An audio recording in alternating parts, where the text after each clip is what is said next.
Boom! Thank you.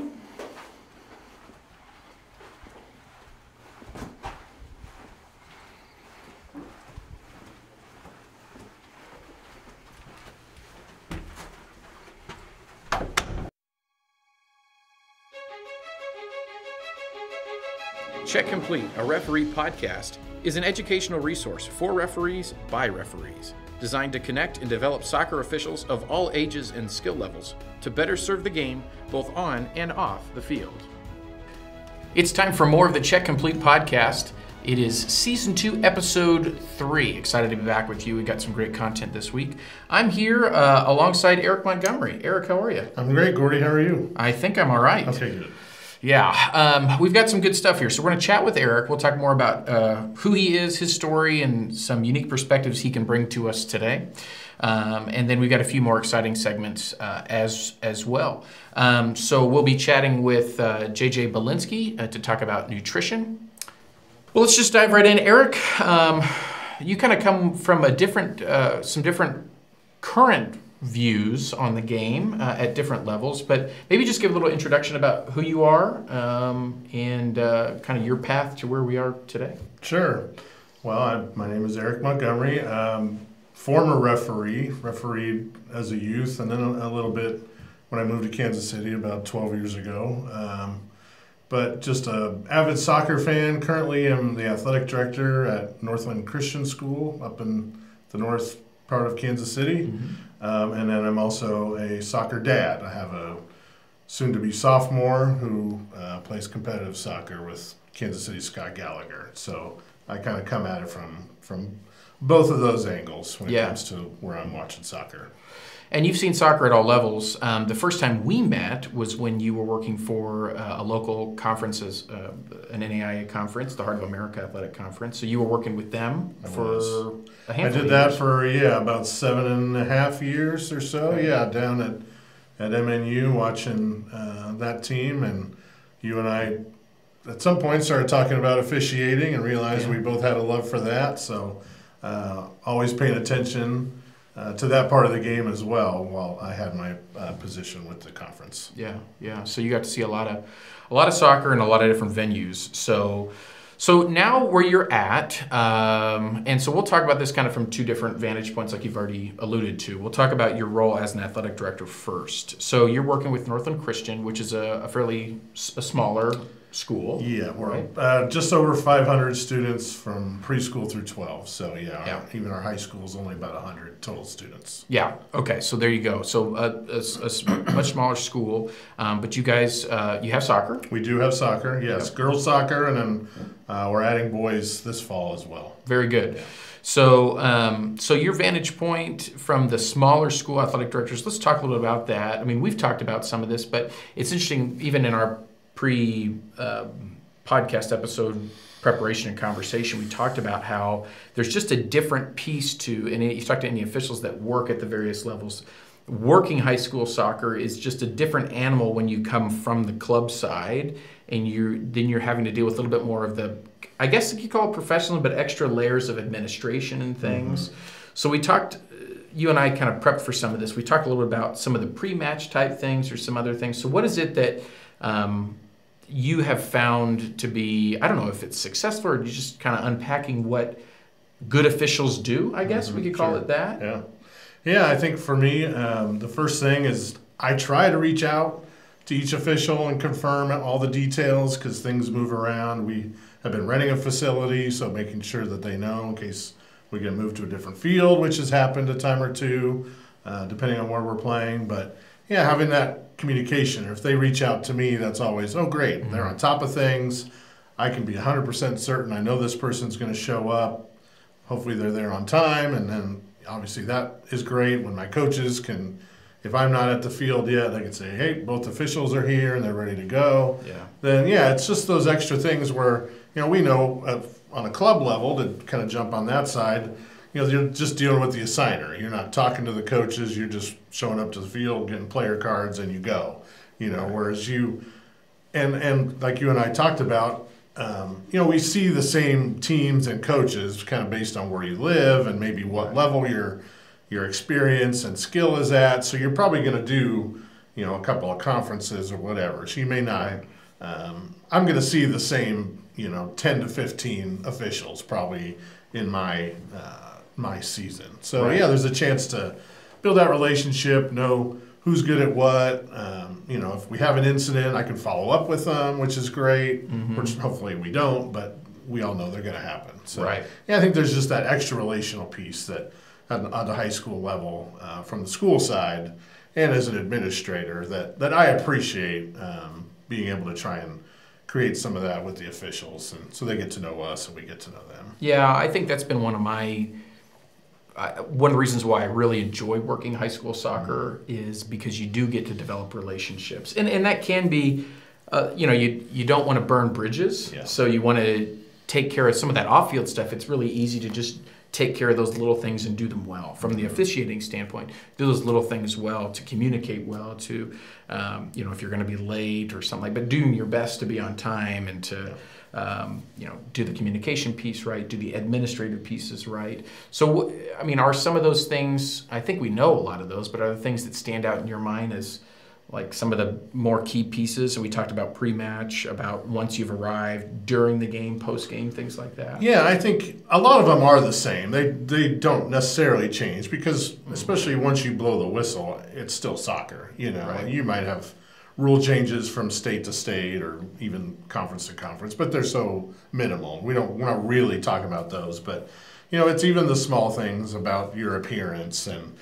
how much work you put into that, because, and, purely from the administrative side, those officials are getting paid. I know they get paid better than they do when they're working a club match. So as someone that knows that, then I have an expectation that, okay, let's see that kind of effort to earn that. So, and, working with assigners, I don't want to have to reach out and say, hey, you know what, I've been really disappointed with this official because I know there are shortages and you're not getting paid enough to, to absorb that type of criticism. But on the same hand, you're being hired to do a job, one that, I know you do because you love it. When I refereed, I did it because I loved it.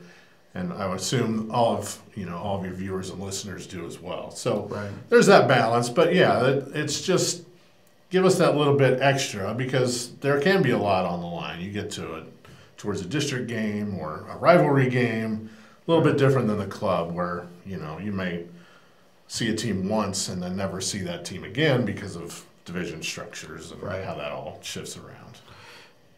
As a smaller school, do you feel like, this is a pretty straightforward gut level question, I suppose, but do you feel like officials feel like they get a night off if they're working a smaller school?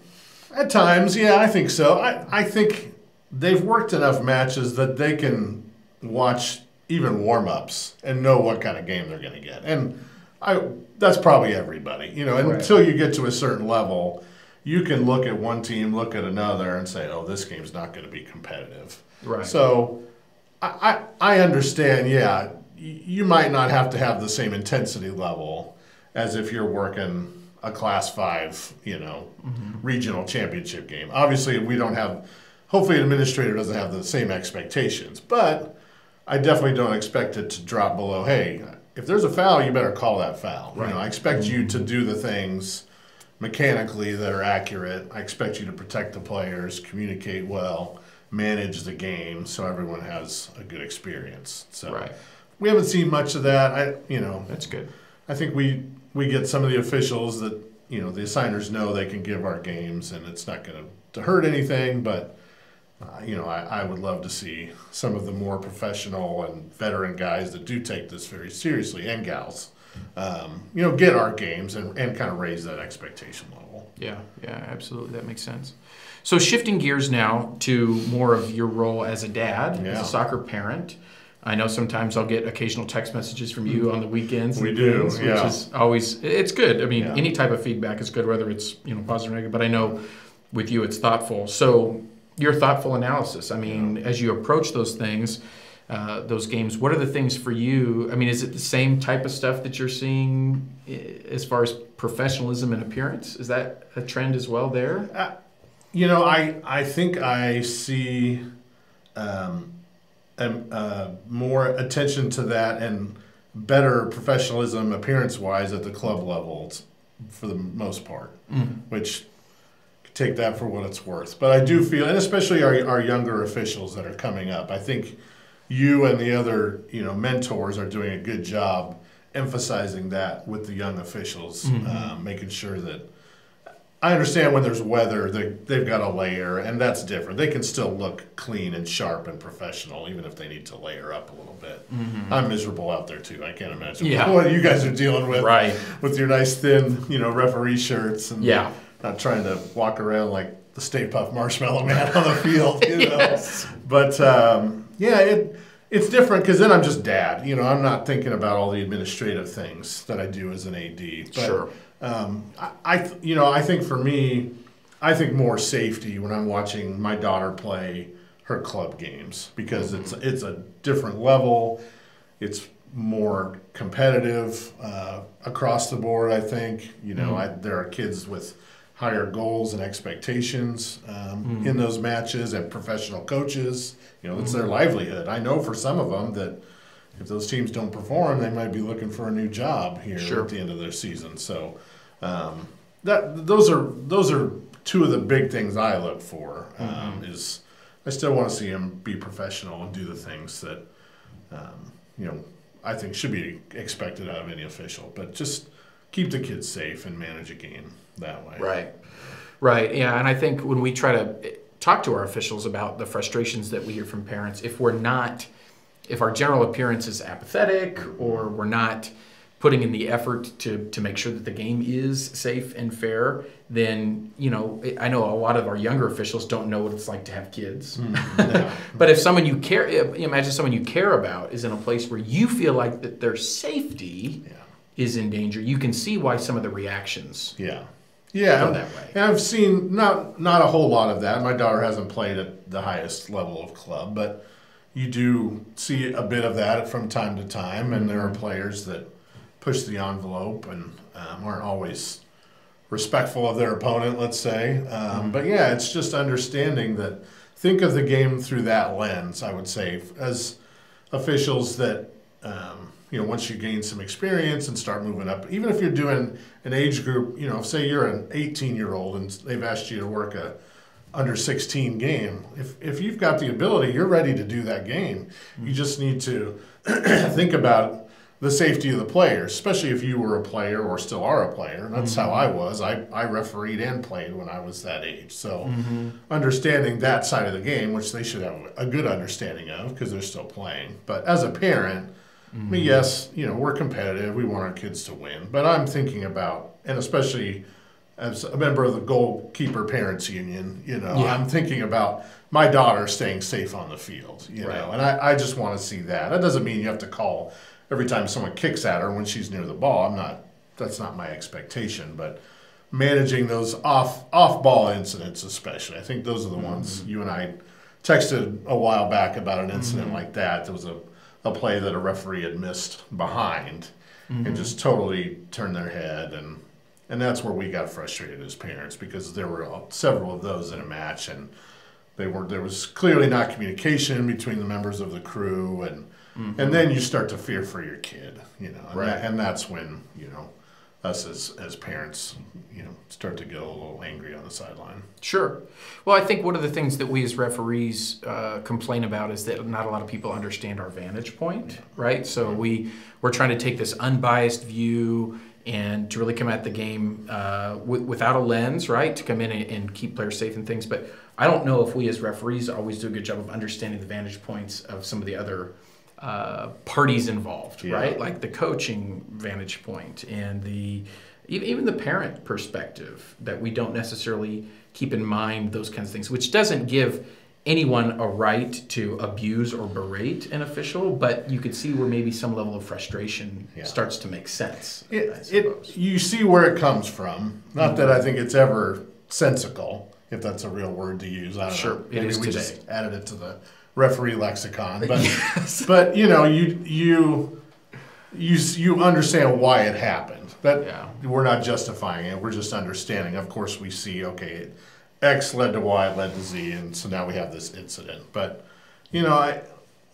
it's emotional. It's it's an emotional game. It's your kid out there who you're always protective of, and right. So you just want to see, for me, I like I said, being on a lot of sides and having done this in the past, and really wishing I had the time and fitness to go back out there and continue to do it.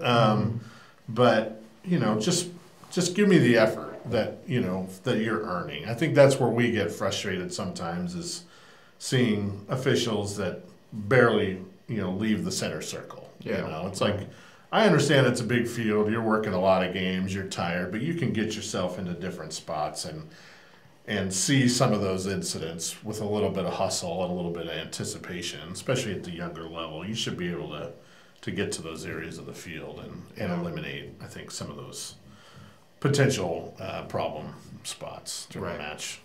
Yeah. Yeah, good stuff. Good words for all of us, really, at any level, but especially those that are, and some of this, the weekend warriors that are grinding games out one after another. But maybe that means one less game so that you can give the effort to that, to the lineup that you do take. Right. And I know it's hard. The assigners, I mean, there's, as an administrator, there are official shortages in every sport. So right. I know they're trying their best to cover games, and, I try to do my best on the sideline with parents. Like, let's give them, especially the kids out there. I mean, if there's parents that watch this, go easy on the kids. I mean, us as adults, we can handle, I think, some of it. I know you can, but if there's a kid working a game, like, let's give them the benefit of the doubt. I know a few of us parents that have refereed, or at least understand the position. If a kid makes a good call, tell them it's a good call. Like, let's encourage them. Let's build them up. And having listened to a lot of your other guests that started and felt like they were failing. No, you're learning. You're not failing. You're learning. It's like anything else that we do. And you and I know they have to just get out there and do it and learn on the job. Right. So I think for all the younger viewers watching, just tune it out, listen to the coaches, listen to your mentors after the game, and you're doing fine. You're doing a great job out there, and we appreciate, that you're spending some time earning some money and giving our kids a chance to play a sport that they love. Good stuff. Well, we could talk for a long time. We could talk for a long time, but this has been a good, just to have a different vantage point, I think, and somebody like yourself that kind of has the well-rounded viewpoints from several different aspects, I think is really helpful to see. So we appreciate your time. I'm excited to have been here and appreciated the invitation, and I'll look forward to follow up sometime down the road. We'll get you back. Yeah, we'll get you back for sure. So, we'll take a quick break. We'll have a word from our sponsor, and then we'll have a conversation with JJ Bilinski about nutrition. That should be interesting. Delicious. We'll be right back. The Check Complete podcast is brought to you in part by JF Consulting Tax Preparation and Bookkeeping. Taxes suck, we can help. All right, this is segment 3 of 3 with JJ Bilinski of Dynamic Athlete Training, a national referee. And so we talked about fitness myths in week 1. We talked about proper warm-up and cool-down, or warm-down, as it's probably better said, as JJ said. And this week we get to talk about nutrition. So I'm hoping that somewhere in here we have Kansas City barbecue as part of a balanced diet. Otherwise, I might be in trouble for this segment. So let's talk nutrition, JJ. Anything is good in moderation. So even if barbecue can have, maybe it's a cheat meal day, that's always good. We do allow a little bit of leeway depending. We're all human beings. We're going to have those cheat days or those cravings they pop up on us. So with nutrition, referee nutrition, we talked a little bit, I think the previous segment or the one before, I think the very first one came on with myths. We still want to have a good amount of protein. There's no doubt. So kind of getting into the macros is what we kind of call. You have your carbohydrates, and then you're going to have your fats and your proteins. Typically, a study was done a few years ago, and there have been studies all over the place, both for players and referees. The main source, taking microscopic muscle fibers. It's after a match or during match, post training. Primary energy source is going to be carbohydrates. They're pulling about 80 to 85% is going to be carbohydrate usage in a match. So, and even in some of the high intensity training sessions, weightlifting is a little different. But we'll get into just more specific referee for right now. But typically for a match and for like high intensity training sessions for running, you're going to want a little bit heavier on the carbohydrates. If it's pre-match, I do recommend sticking with fast digesting carbohydrates.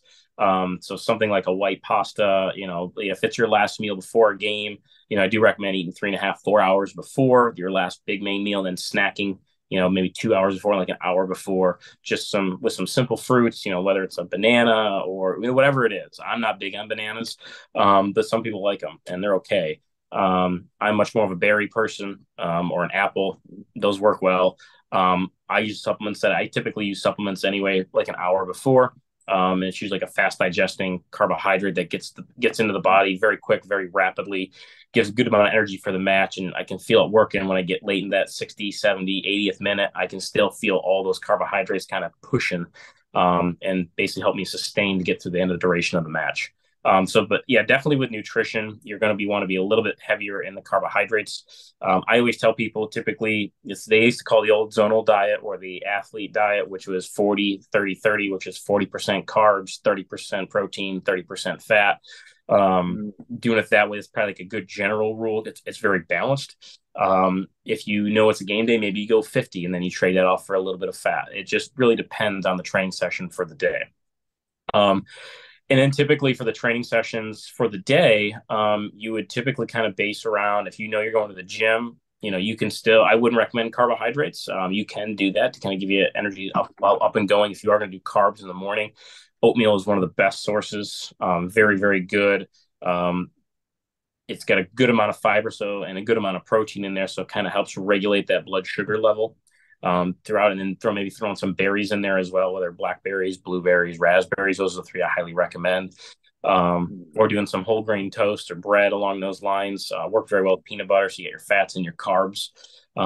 That's always very beneficial. If you are going to the gym, it's going to be a weight training day.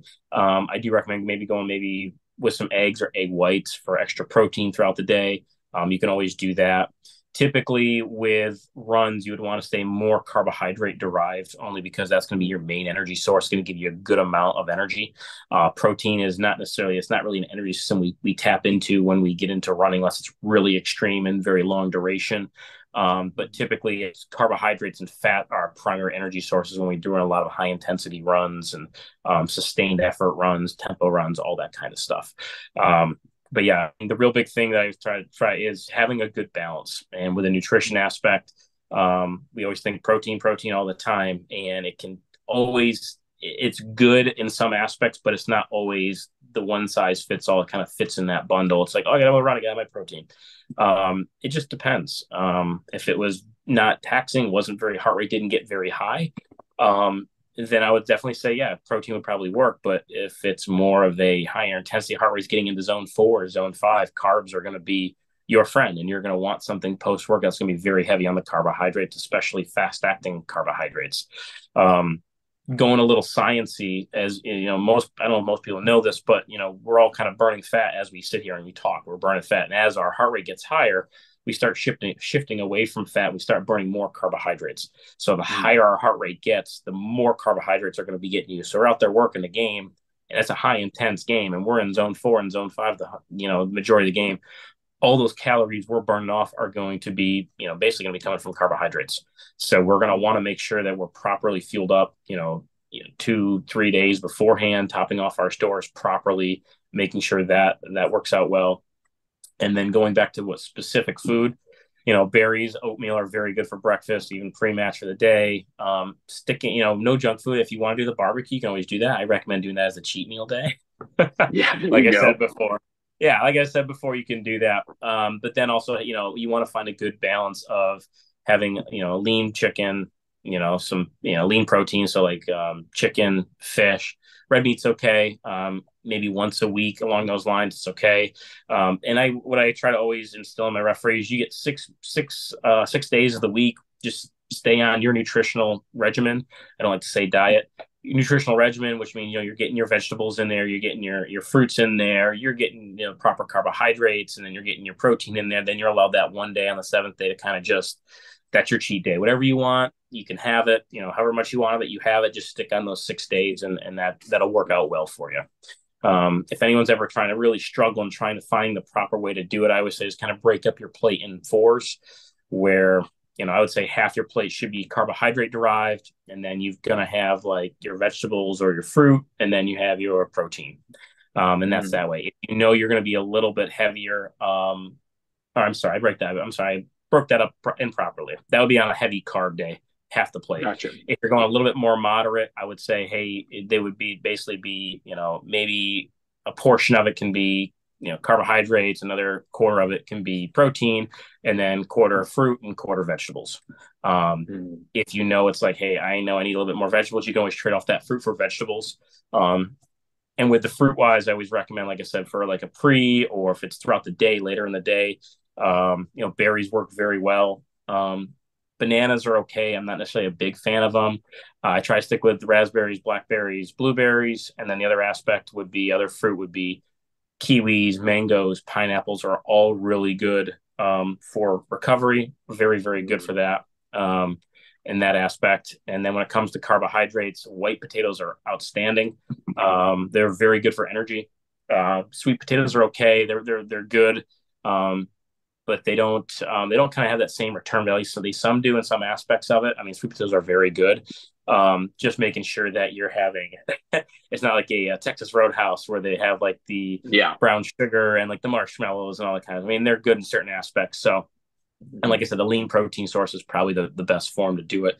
It's just a good general rule, and you can kind of, there's nothing really specific, but just trying to find that balance. And trying to find what works best for you in certain situations. And everybody, the human everyone's going to work differently. What you take in before a match may not work well for me. And then what works well for me is not going to work for you. So it's really trying to find what works best for you, and can have the best, for the best overall performance, whether it's a training session or a match. Yeah. Wow. A lot of good information there. A lot of good information to digest. See what I did there? That was clever. I'm so sorry for that. Anyway, no, a lot of good information there, a lot to process. There's a level of complexity to it, but there's also a simplicity to what you've described too. And if you'd like to have more information about this, JJ is very accessible. We've talked about this in our previous segments. We're going to tag him and what he's doing with Dynamic Athlete Training. Reach out to him and have these conversations. These are, important for you as you take care of your body, as you go about what can be a very taxing avocation as a referee, very taxing on your body and mentally as well, right? We know that the mental taxing is important, or is a factor, and so how we fuel ourselves can prepare us for all aspects of that. So, JJ, thanks again. 3 great segments. We talked about myths in fitness. We talked about proper warm-up and cool down, nutrition. Those have been spread out over these 3 episodes. Thanks for your time, man. This has been great, and we appreciate all you're doing for the referee community and, obviously the fitness side, but as you go out and mentor and as you continue to give back to this world of refereeing that we all love, we appreciate that. So thank you so much, my friend. We appreciate it. Thank you. The Check Complete podcast is brought to you in part by JF Consulting Tax Preparation and Bookkeeping. Taxes suck, we can help. This has been episode 3 of season 2. Thank you so much for listening and engaging with the Check Complete podcast. We want to hear from you. But before that, we do want to say thank you again to a few of our guests. We want to say thanks to JJ Bilinski and Eric Montgomery. We appreciate you being here, Eric. Thanks, Corey. A lot of fun. Absolutely. Continue to do you as you in the different roles that you're in right now. And thanks for all that you do for your student athletes at your school, but also just being an advocate for referees and having a voice on the sidelines sometimes is helpful that understands. I try, I just keep doing what you're doing as well and encouraging the younger and older officials. And, we love the game and we want to see it grow, and that's a big part of it. That's right. Yeah, it is.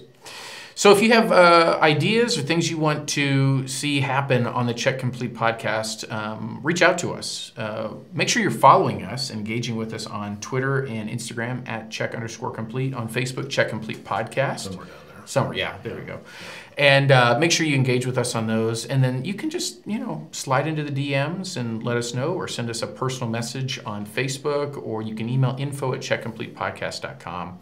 And we'd be more than happy to, have a conversation, see what we can do to continue to serve the referee community. So we'll be back with episode, what is this?